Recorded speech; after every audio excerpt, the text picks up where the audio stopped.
జయపాల్ రెడ్డి గారి గురించి చెప్పటం అంటే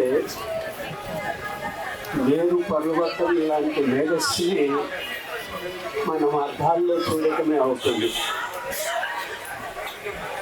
పెద్ద మేధావి, విజనరీ, దూరదృష్టి గల వ్యక్తి, సమాజాన్ని, సందర్భాన్ని, పరిస్థితుల్ని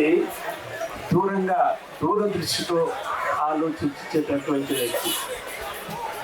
ఆయన నిక్కచ్చితనం, ఏ సమస్య మీదనైనా, ఏ అంశం మీదనైనా నిర్మోహమాటంగా నిక్కచ్చిగా చెప్పే తత్వము ఆయన్ని కొంతమందికి దూరం చేయడానికి కూడా కారణమైంది.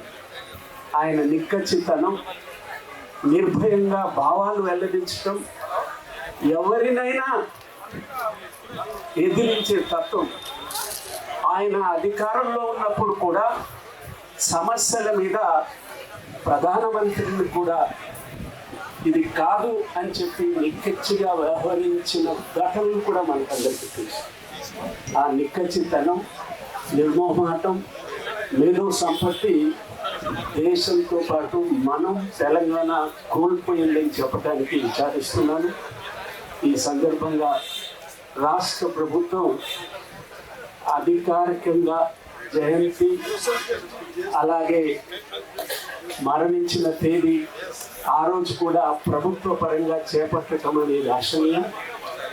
కొత్త ప్రభుత్వానికి ఈ సందర్భంగా ధన్యవాదాలు తెలియజేస్తూ సెలవు.